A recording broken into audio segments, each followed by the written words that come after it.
तो चलिए दोस्तों, आज की क्लास गणित में हम पढ़ने वाले हैं लाभ तथा हानि, प्रॉफिट एंड लॉस। वैसे आप जानते ही हैं कि लगभग प्रतियोगी परीक्षाओं में पूछे जाने वाले प्रश्न लाभ तथा हानि से होते हैं। तो आज हम इस वाले चैप्टर को बहुत ही आसान तरीके से समझने वाले हैं। तो देखिए दोस्तों, यदि हम कोई भी वस्तु 100 रुपए में खरीदी और 120 रुपए में, यदि कोई वस्तु 100 रुपए में हमने खरीदी और उसे 120 रुपए में बेचा है दोस्तों, तो देखिए यहां पर हमें सिंपल सा क्या होगा, 120 माइनस 100 करेंगे हम। इसमें खरीदे हुए थे और इसमें बेचेंगे तो हमें कितने रुपए का फायदा होगा दोस्तों, 20 रुपए का। तो ये हमारा हो जाता है लाभ। और यहाँ पर देखेंगे आप, यदि हमने उसी वस्तु को 100 रुपए में खरीदा और यहाँ पर हम 80 रुपए में उसे बेच रहे हैं, ये खरीदे 100 रुपए में और उसे 80 में बेच रहे हैं, तो हमें कितने रुपए की हानि होगी, देखिए 20 रुपए की हानि होती है। इस प्रकार हम लाभ हानि से रिलेटेड क्वेश्चनों को सीखेंगे। ठीक है दोस्तों, जिस मूल्य पर वह वस्तु खरीदी जाती है उसे हम क्या कहते हैं, जिस मूल्य पर जो भी वस्तु खरीदी जाती है उसे हम क्रय मूल्य यानी कॉस्ट प्राइस कहते हैं। और जिस मूल्य पर वस्तु बेची जाती है हम उसे क्या कहते हैं दोस्तों, विक्रय मूल्य यानी सेलिंग प्राइस कहते हैं। तो देखिए दोस्तों, यहाँ पर हमें सदैव लाभ और हानि की तुलना किससे करनी पड़ती है दोस्तों, क्रय मूल्य से। तो देखिए अब हम कुछ फॉर्मूले देखते हैं, इसके बाद क्वेश्चनों को धीरे धीरे हल करने की कोशिश करेंगे। तो दोस्तों देखिए सिंपल है, यदि हम कोई भी वस्तु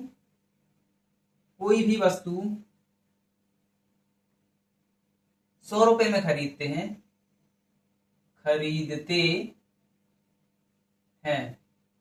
तब हमें क्या होता है, देखिए यहां पर फॉर्मूला है,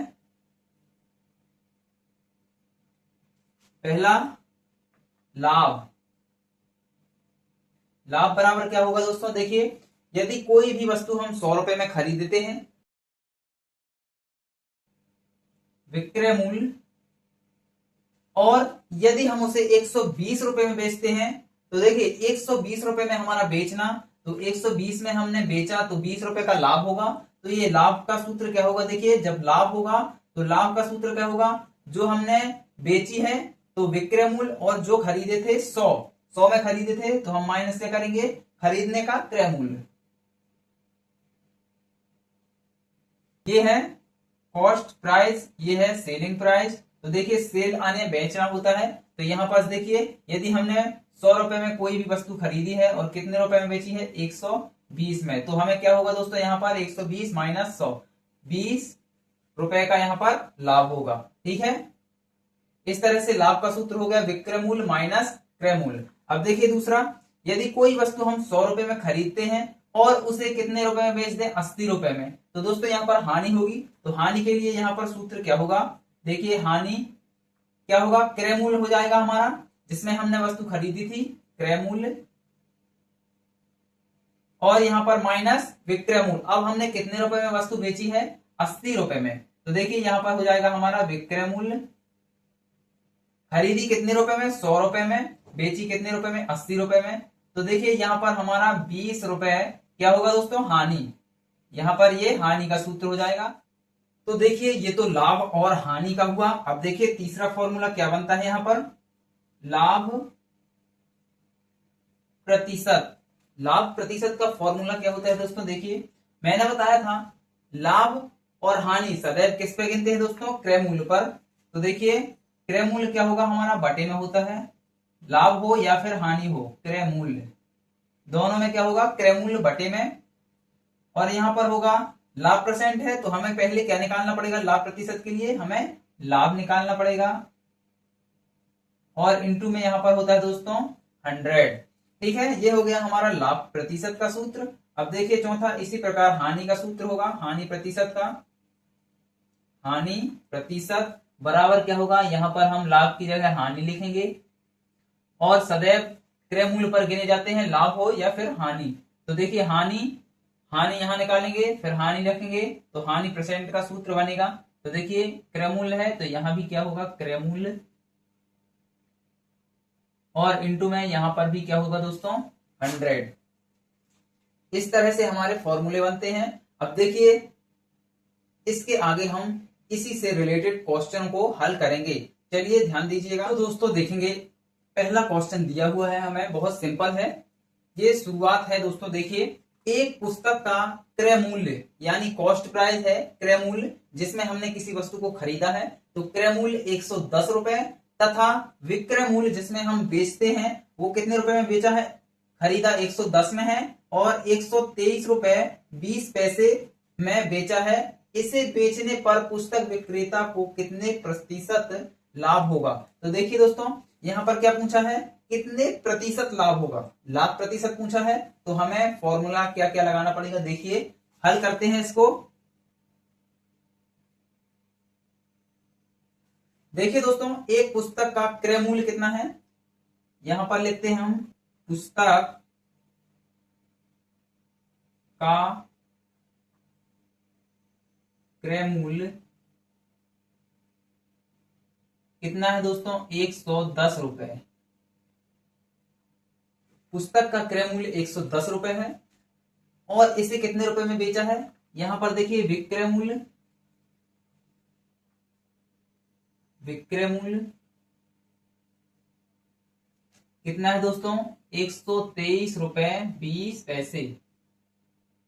अब देखिए पुस्तक विक्रेता को कितने प्रतिशत लाभ होगा, तो हमें क्या करना है, यहां पर लाभ प्रतिशत ज्ञात करना है।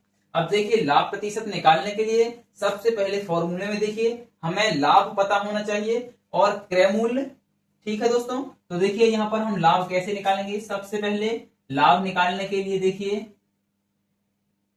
लाभ निकालने के लिए हम जिस वस्तु को खरीदे थे 110 और बेचे कितने में, 123 रुपए 20 पैसे में। तो देखिए यहां पर लाभ का सूत्र क्या होता है, विक्रय मूल्य माइनस क्रय मूल्य। तो विक्रय मूल्य हमारा कितना है, 123.20, मतलब 123 रुपए 20 पैसे, और माइनस कितना है, कितने में हमने खरीदा है वस्तु को, 110 रुपए में।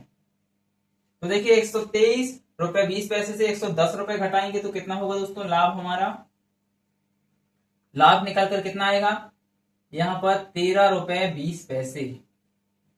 अब देखिए यहां पर सिंपल है, लाभ निकल के आ गया हमारा। अब हम लाभ प्रतिशत ज्ञात करेंगे। तो लाभ प्रतिशत के लिए कौन सा फॉर्मूला है दोस्तों, देखिए लाभ प्रतिशत के लिए कौन सा फॉर्मूला है, लाभ बटे, लाभ को किसमें गिनते हैं, क्रय मूल्य, इनटू में क्या रहता है हमारा दोस्तों, 100। लाभ प्रतिशत को लिखा रहने दीजिए, बराबर में लाभ कितना है दोस्तों, 13 रुपए 20 पैसे, तो 13 रुपए 20 पैसे, और बटे में क्रय मूल्य कितना है हमारा, जिसमें वस्तु खरीदे हैं 110 रुपए, और इंटू में हमारा 100। अब देखिए एक जीरो से एक जीरो कट जाएगा। अब यहां से देखिए 11 यहां बचा है और एक जीरो यहां बचा है। तो देखिए दशमलव के बाद एक ही संख्या मान लेते हैं, 2 है, जीरो हम लगा देते हैं या हटा भी सकते हैं। तो देखिए दशमलव के बाद कितनी संख्या है, 1, तो हमारा ये 10 का हम गुणा करेंगे इसमें तो ये दशमलव हट जाएगा। तो हमारा यहाँ पर क्या आ जाएगा, 132, और बटे में कितना है दोस्तों, 11। तो लाभ प्रतिशत क्या आएगा हमारा, देखिएगा 11 से हम इसमें भाग देंगे 132 में। तो यदि आपसे 11 की दुनिया बनती है तो देखिए 11 एकम के 11, पूरा नहीं जा रहा, तो देखिए 11 एकम के 11, और यहाँ पास 13 था तो 2 बचेगा, और 2 उतारेंगे तो कितना हो जाएगा, 22। तो 11 एकम के 11, 11 दूनी के 22, तो कितना आएगा दोस्तों हमारा, 12। तो देखिए 11 12 के 132 हो गए, और लाभ प्रतिशत हमारा कितना आएगा दोस्तों, 12। हमारा लाभ प्रतिशत कितना आ गया, 12 रुपए। उम्मीद करते हैं दोस्तों आपको बेहतर तरीके से समझ में आया होगा। इसी तरह देखिए दूसरे क्वेश्चन को भी हल करते हैं।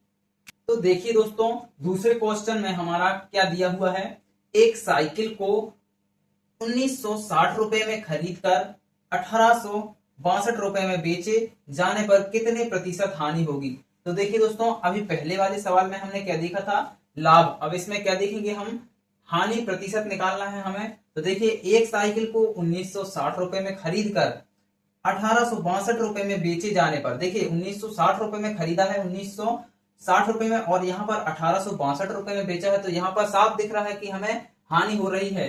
तो देखिए, हानि का सूत्र लगाएंगे हम, तो हानि निकालेंगे, इसके बाद हम हानि प्रतिशत निकालेंगे। देखिए दोस्तों, इसको हल करते हैं, बहुत ही सिंपल है। क्या दिया है, एक साइकिल को, तो लिखेंगे हम यहां पर साइकिल का क्रय मूल्य, साइकिल का क्रय मूल्य कितना है, 1960 रुपए। विक्रय मूल्य यहां पर क्या दिया है दोस्तों,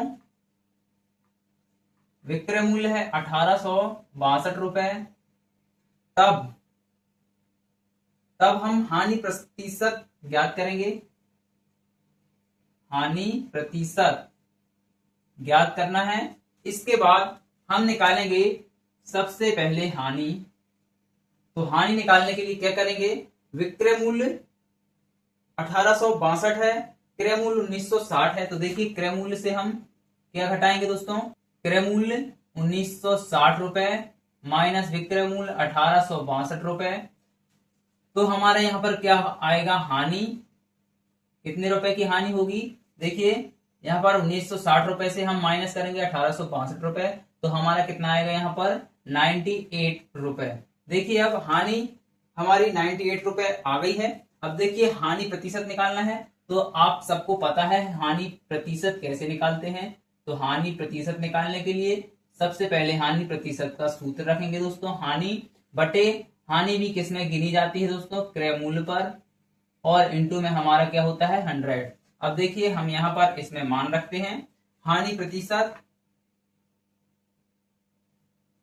प्रतिशत बराबर क्या आएगा, हानि कितनी हुई है दोस्तों, 98 रुपए, बटे में क्रय मूल्य कितना है 1960 रुपए, इंटू में कितना होगा 100। अब देखिए, 100 का एक जीरो और बटे वाले से एक जीरो कट जाएगा यहाँ पर।